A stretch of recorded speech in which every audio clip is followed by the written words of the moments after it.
नमस्कार दोस्तों आज की इस वीडियो पर बात करने वाले हैं कि कर्मचारी द्वारा अपनी स्टाफ लॉगिन से शाला दर्पण पर प्रपत्र 10 लॉक करने के बाद जो प्रपत्र 10 है वो विद्यालय लॉगिन से आप वेरीफाई किस तरह करेंगे। यानी कि कर्मचारी जब अब स्टाफ लॉगिन के अपना प्रपत्र 10 भर देगा तो शाला दर्पण के स्टाफ लॉगिन से प्रपत्र 10 भरने के बाद और लॉक करने के बाद संबंधित विद्यालय द्वारा वो प्रपत्र 10 कर्मचारी का वेरीफाई किया जाएगा। और साथ ही स्कूल लॉगिन पे अनलॉक का ऑप्शन भी दिया गया है। यानी कि वेरीफाई और अनलॉक किस तरह करेंगे स्कूल लॉगिन से, इसी के बारे में आपको कंप्लीट प्रोसेस बताऊंगा। तो सबसे पहले देख रहे हैं कि आप यहाँ पे अपना शाला दर्पण आईडी पासवर्ड जो स्कूल लॉगिन है वो डाल के लॉगिन करेंगे। जैसे आप लॉगिन करते हैं तो लॉगिन करने के बाद यहीं पर अपन जो कर्मचारी द्वारा स्टाफ लॉगिन से प्रपत्र 10 फिल किया गया है, लॉक किया गया है, वो आपको यहाँ पे वेरीफाई करना है। तो इसके लिए देख रहे हैं कार्मिक वाले टैब में आपको आना है। कार्मिक वाले टैब में आने के बाद यहाँ पे आपको जो है कार्मिक वाले टैब में ऑप्शन मिलेगा स्टाफ विस्तृत प्रविष्टि प्रपत्र 10 का अनलॉक सत्यापन करें, इसी पे आपको क्लिक करना है। इस पे क्लिक करने के बाद देख रहे हैं कि पीओ के अंडर में जितनी भी स्कूल होगी वो आपको यहाँ पे दिखाई देगी। अब जिस भी विद्यालय का आप प्रपत्र 10 यहाँ पे वेरीफाई करना चाहते हैं या विद्यालय लॉगिन से आप अनलॉक करना चाहते हैं वो देख रहे हैं, वो विद्यालय आपको यहाँ पे सेलेक्ट करना है।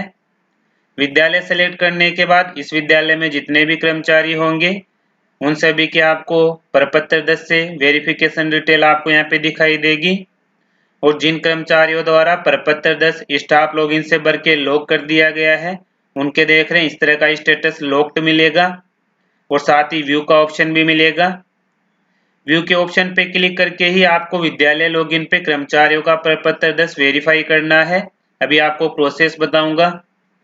उससे पहले देख रहे हैं कि जिन कर्मचारियों द्वारा प्रपत्र 10 में भी जो अलग अलग टैब दिए गए हैं personal detail, educational detail, professional detail, वो भरा नहीं गया है, लॉक नहीं किया गया है, उनके आपको नेम के सामने नोट लॉक्ड का ऑप्शन मिलेगा। और जिनके द्वारा लॉक्ड कर दिया गया है उनके सामने आपको लॉक्ड का ऑप्शन मिलेगा। यानी कि जिन कर्मचारियों ने शाला दर्पण के स्टाफ लॉगिन से प्रपत्र 10 लॉक कर दिया है उनका आपको विद्यालय लॉगिन से वेरीफाई करना है। तो वेरीफाई करने के लिए आपको देख रहे हैं जिस भी टैब को आप वेरीफाई करेंगे उसके लिए आपको व्यू वाले बटन पे क्लिक करना है। जैसे आप यहाँ पे व्यू वाले बटन पे क्लिक करते हैं तो आपके सामने थोड़ी प्रोसेसिंग होगी और जो आपने टैब ओपन किया था, आपने मान लो एजुकेशनल डिटेल वाला या प्रोफेशनल डिटेल वाला, सर्विस डिटेल वाला, जो भी टैब आपने ओपन किया है वो टैब आपको यहाँ पे देखने को मिलेगा। अब नीचे देख रहे हैं कि उस कर्मचारी की डिटेल मिलेगी और नीचे आपको दो ऑप्शन मिलेंगे, एक तो मिलेगा वेरीफाई, दूसरा मिलेगा रिवर्ट लॉक का ऑप्शन मिलेगा।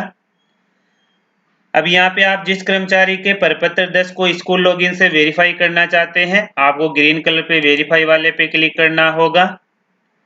जैसे आप यानी वेरीफाई पे क्लिक करते हैं तो यहाँ पे कर्मचारी का जो टैब आपने ओपन किया था वो यहाँ पे वेरीफाई हो जाएगा। इस तरह आपको सभी कर्मचारियों के विद्यालय लॉगिन से प्रपत्र 10 के सभी टैब जो अलग अलग टैब दिए गए हैं सभी कर्मचारियों के वेरीफाई करने हैं।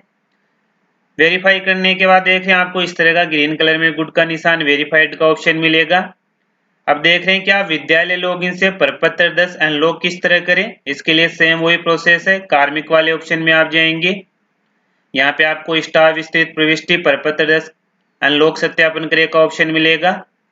इस पे क्लिक करेंगे, यहाँ से आप विद्यालय सेलेक्ट करेंगे। अब जिस भी कर्मचारी का आपको विद्यालय लॉगिन से प्रपत्र 10 अनलॉक करना है उसके लिए देख रहे हैं आपको यहाँ पे जिन कर्मचारियों ने लॉक कर दिया है उन्हीं का आप यहाँ पे अनलॉक कर पाएंगे।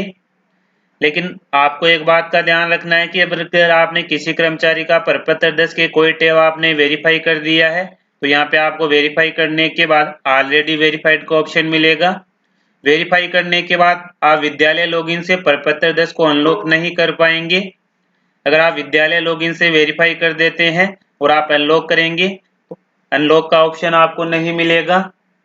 अनलॉक करने के लिए आपको अगर वेरीफाई करने के बाद अगर आप अनलॉक करवाना चाहेंगे तो आप संबंधित सीबी ऑफिस से संबंधित दस्तावेज देके ही आप अनलॉक करवा पाएंगे।